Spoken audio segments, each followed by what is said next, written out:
Good morning friends, आप सभी साथियों का हम इस चैनल में स्वागत करते हैं, हार्दिक अभिनंदन करते हैं।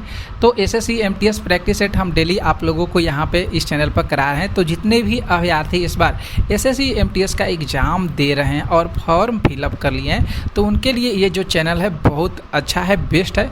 आप लोगों को हम डेली यहाँ पे जनरल अवेयरेंस और इंग्लिश के प्रैक्टिस करा रहे हैं, जो एग्ज़ाम के लिए ज़्यादातर बहुत ज़्यादा इम्पोर्टेंट है। तो आज हम लोग जनरल जो अवेयरेंस है, जनरल स्टडी है, उसमें से एक टॉपिक लिए हैं जो सोशल साइंस। इसी के अकॉर्डिंग आज हम लोग क्लास में प्रश्नों को करने वाले हैं। तो मेन हम लोग का फोकस होगा, टारगेट होगा 25 बाई 25, क्योंकि एसएससी एमटीएस में 25 नंबर के जनरल अवेयरेंस के प्रश्न आते हैं। तो हम लोग का मेन टारगेट, मेन मोटो है 25 नंबर किसी भी कीमत पर हम लोग को लेना है तो लेना है, और इंग्लिश में भी हम 25 नंबर आप लोग को दिलवाएंगे इस चैनल से। तो आप लोग इस चैनल से जुड़िए, 50 नंबर हम लोग किसी भी कीमत पर लेने वाले हैं इस चैनल से, ठीक है। तो आप लोग इस चैनल को सब्सक्राइब कीजिए, लाइक कीजिए और इस चैनल को शेयर भी ज़रूर कर दीजिए अपने दोस्त मित्रों के पास, ठीक है। तो आइए देखते हैं सबसे ज़्यादा इम्पोर्टेंट प्रश्न आज की क्लास में। तो देखिए यहाँ पे जो फर्स्ट प्रश्न है, निम्नलिखित में से किस नदी का प्राचीन नाम बिपाशा है। किस नदी का प्राचीन नाम जो हो जाएगा यहाँ पे बिपाशा हो जाएगा। आप लोग यहाँ पे देख सकते हैं बिपाशा कौन से नदी का प्राचीन नाम है। तो राइट आंसर की बात करेंगे तो ब्यास नदी का नाम, ब्यास नदी का प्राचीन नाम क्या है दोस्तों? बिपाशा है, ठीक है। ब्यास नदी का प्राचीन नाम बिपाशा है। अब थोड़ा सा हम लोग ब्यास नदी के बारे में समझ लेते हैं। ब्यास नदी का प्राचीन नाम आप लोगों को बता दिए बिपाशा है, ठीक है। ये कहाँ से निकलती है? तो ये कुल्लू में निकलती है, माफ़ कीजिएगा, कुल्लू में ये ब्यास कुंड से निकलती है। कहाँ से निकलती है ब्यास नदी साथियों? तो कुल्लू में ब्यास कुंड से निकलती है, ठीक है। और ये देखेंगे ये इसकी जो पर्वत श्रृंखला है ये कहाँ पे है ब्यास कुंड? तो पीर पंजाल पर्वत श्रृंखला में, पीर पंजाल पर्वत श्रृंखला में एक दारा है जिसका नाम है रोहतांग दर्रे में है। ये कहाँ पे है? रोहतांग दर्रे में है, पीर पंजाल पर्वत श्रृंखला में। तो रोहतांग दर्रे जो है पीर पंजाल पर्वत श्रृंखला में स्थित है, ठीक है। तो ध्यान में रखिएगा, प्रश्न आ सकता है रोहतांग दर्रा कहाँ पे है? तो पीर पंजाल पर्वत श्रृंखला में स्थित है, ठीक है। आगे देखिएगा, ये जो है नदी कहाँ कहाँ बहती है दोस्तों? तो कुल्लू में, मंडी में, हमीरपुर में और कांगड़ा में बहती है। इतना सारा चीज़ आप लोग को जो फैक्ट बताएं इसे ध्यान में रखिएगा। अब हम आप लोग को कुछ नदियों के प्राचीन नाम बता देते हैं जो एग्जाम में के लिए ज़्यादातर इम्पॉर्टेंट है। इस तरह के प्रश्न आएंगे तो देख सकते हैं आप लोग यहाँ पे नदियाँ और उसके प्राचीन नाम, ठीक है। तो चिनाब नदी का जो प्राचीन नाम है आस्किनी है, सतलज का सतुद्री हो जाएगा, रावी का परुणा, झेलम का बितसता, गंडक का सदानीरा और गोमती का गोमल हो जाएगा। तो यहाँ पे जो भी हम नदियों के प्राचीन नाम का उल्लेख किए हैं आप लोग इसे ज़रूर याद रखिएगा दोस्तों, ज़रूर से ज़रूर आप लोग याद करिएगा। हम इस पर स्टार डाल देते हैं क्योंकि प्रश्न यहाँ से आ सकते हैं, नदियाँ और उसके प्राचीन नाम। ओके, याद रखिएगा ना आप लोग? तो याद रखिएगा तो आप लोग एक लाइक ज़रूर करिएगा। जो भी साथी देख रहे होंगे तो लाइक साथ ही साथ ज़रूर करिएगा दोस्तों, देखते हुए भी लाइक कर लीजिएगा। नेक्स्ट प्रश्न की हम लोग बात करते हैं। जो सेकंड प्रश्न है यहाँ पे कि निम्नलिखित में से ब्रह्मांड के लिए दूसरा शब्द कौन सा है? ब्रह्मांड के लिए दूसरा शब्द कौन सा प्रयुक्त होता है, मतलब ब्रह्मांड का पर्यायवाची शब्द कौन सा हो जाएगा? तो कॉस्मस याद रखना होगा आप लोग को। कॉस्मस जो है ब्रह्मांड का एक पर्यायवाची शब्द माना जाता है। जो ब्रह्मांड है आप लोग देख सकते हैं, कुछ यहाँ पे हम पॉइंट बता दिए हैं। जो ब्रह्मांड है ये लैटिन भाषा के यूनिवर्सम से लिया गया है। ये भी प्रश्न आता है या आप लोगों को जानकारी के लिए बता देते हैं, प्रश्न भी आते हैं, जानकारी भी आप लोग को अच्छी तरीक़ा से हो जाएगा। ब्रह्मांड शब्द जो है लैटिन भाषा के यूनिवर्सम से लिया गया है। इसका निर्माण करेंगे तो महाविस्फोट यानी बिग बैंग से हुआ है। यहाँ इसका निर्माण जो है ब्रह्मांड का किससे हुआ है? तो महाविस्फोट यानी बिग बैंग से हुआ है, ठीक है। तो ब्रह्मांड के कई नाम है, कॉस्मस भी ब्रह्मांड का एक पर्यायवाची शब्द हो जाएगा। समझ में आ गया? नेक्स्ट बढ़ेंगे हम लोग प्रश्न तीसरे पे। यहाँ पे जो तीसरा प्रश्न है कि यूनाइटेड किंगडम की संसद का एक अधिनियम है, ठीक है। 1947 में ब्रिटिश भारत को भारत और पाकिस्तान के दो नए स्वतंत्र उपनिवेशों में विभाजित किया था। तो उस समय कब? तो भारतीय स्वतंत्रता अधिनियम के अंतर्गत, भारतीय स्वतंत्रता अधिनियम के अंतर्गत। बी ऑप्शन यहाँ पे राइट हो रहा है। तो यहाँ पे बात करेंगे, जो देखिएगा साथियों, 20 फरवरी 1947 को ब्रिटिश जो प्रधानमंत्री थे क्लीमेंट एटली, इनके द्वारा घोषणा किया गया था और 30 जून 1947 को भारत में ब्रिटिश शासन समाप्त कर दिया गया था। ब्रिटिश शासन को समाप्त कर दिया गया था कब? 30 जून 1947 को। और हम लोग का भारत जो हो गया था उस समय स्वतंत्र हो गया था। तो ये सारी चीज़ आप लोग को बता दी हैं, इंपॉर्टेंट है, याद रखिएगा। 4 प्रश्न की बात करेंगे। देखिएगा, निम्नलिखित में से कौन सा निक्षेप को औपचारिक स्रोत में सम्मिलित किया गया? कौन सा निक्षेप जो है इसको औपचारिक स्रोत में शामिल किया गया है? तो नेक्स्ट यहाँ पे देखेंगे, जो आंसर होगा हम लोग का राइट आंसर सहकारिता हो जाएगा। राइट आंसर यहाँ पे क्या होगा? तो सहकारिता हो जाएगा, ठीक है। सहकारिता के बारे में आप लोग को हम थोड़ा सा समझा देते हैं, सहकारिता होता क्या है। तो अनेक व्यक्तियों या संस्थाओं द्वारा किसी समान उद्देश्य की प्राप्ति के लिए मिलकर जो प्रयास करना होता है उसी को हम सहकारिता करते हैं। मिलकर जो प्रयास करना होता है उसी को क्या कहा जाता है? सहकारिता कहा जाता है, ठीक है। यहाँ पे समान उद्देश्यों की पूर्ति या निक्षेप के औपचारिक जो स्रोत होते हैं वह सहकारी संस्थाएं भी इसके अंतर्गत सम्मिलित किए जाते हैं। समझ गए? नेक्स्ट प्रश्न देखिए, यहाँ पे जो 5 प्रश्न है कि मुक्त बाजार अर्थव्यवस्था का एक महत्वपूर्ण पहलू है। मुक्त बाजार अर्थव्यवस्था जो है, अर्थव्यवस्था का एक महत्वपूर्ण पहलू इसमें से कौन सा होगा? तो सी ऑप्शन हम लोग सही करेंगे, पूंजीवादी हो जाएगा। कौन सा हो जाएगा दोस्तों? तो पूंजीवादी हो जाएगा। ये जो है मुक्त बाजार अर्थव्यवस्था का एक महत्वपूर्ण पहलू है, पूंजीवादी। अब थोड़ा सा पूंजीवादी के बारे में हम लोग समझ लेते हैं। यहाँ पे देखिए, जो मुक्त बाजार जो है एक ऐसी आर्थिक अर्थव्यवस्था होती है जिसमें माल और सेवाओं की कीमतें खुले बाजार में निर्धारित होती है। ये जो है मुक्त बाजार आर्थिक व्यवस्था है जिसमें जो माल होते हैं ये और सेवाओं की जो कीमतें होती है ये खुले बाजार से निर्धारित किए जाते हैं। इसमें जो है निजी संपत्ति का अधिकार होता है, खुद आपका अधिकार होता है इसमें, जिसका प्रयोग व्यक्तियों के द्वारा स्वयं के लाभ के लिए किया जाता है। अर्थशास्त्र और पूंजीवादी अर्थव्यवस्था का जो जनक माने जाते हैं उनका नाम है एडम स्मिथ। याद रखना होगा, जो पूंजीवादी अर्थव्यवस्था या अर्थशास्त्र के जनक किनको माना जाता है? तो एडम स्मिथ को माना जाता है। इनकी किताब का नाम क्या है? The wealth of Nations. इनकी किताब का क्या नाम है? द वेल्थ ऑफ नेशंस हो जाएगा, ठीक है। नेक्स्ट प्रश्न की बात करेंगे। जो 6 प्रश्न है कि निम्नलिखित में से किस अधिनियम को भारतीय संविधान के पूर्वगामी के रूप में माना जाता है? किस अधिनियम को भारतीय संविधान के पूर्वगामी के रूप में माना जाता है? तो वह हो जाएगा भारत सरकार अधिनियम 1935।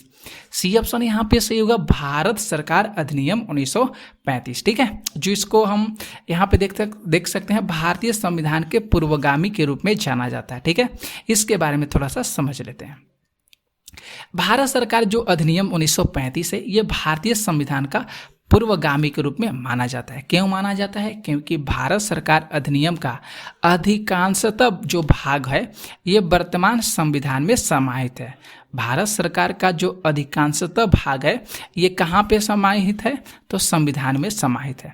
जैसे बात करते हैं कि जो भारतीय संविधान की जो 7वीं अनुसूची है इसमें संघीय सूची, प्रांतीय सूची और समवर्ती सूची, कितनी सूची?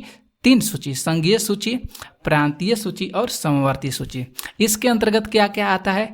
तो प्रांतीय स्वायत्तता, इसके बाद द्विसदनीय विधानमंडल, संघीय न्यायालय, भारतीय रिजर्व बैंक, संघ एवं राज्यों के लिए लोक सेवा आयोग का गठन और राज्यपाल का प्रावधान इत्यादि सारे लोग जो है इसके अंतर्गत आते हैं, जो भारतीय संविधान की 7वीं अनुसूची के अंतर्गत आते हैं।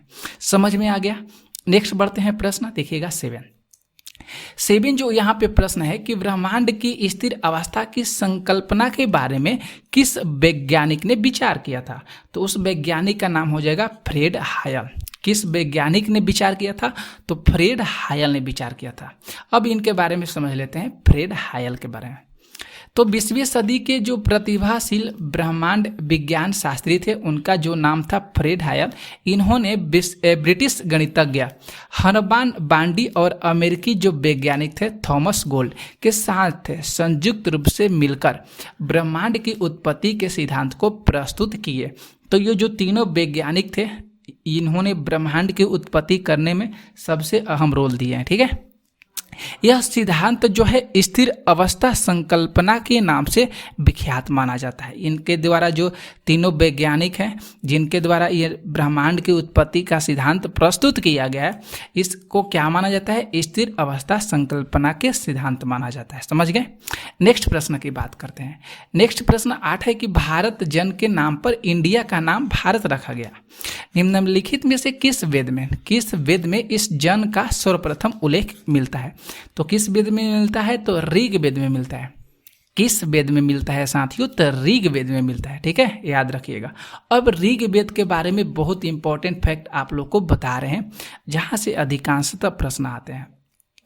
तो ऋग्वेद में सर्वप्रथम भरत जन का उल्लेख है, ये जिनके नाम पर इंडिया का नाम भारत रखा गया। ऋग्वेद जो है प्राचीनतम वेद है।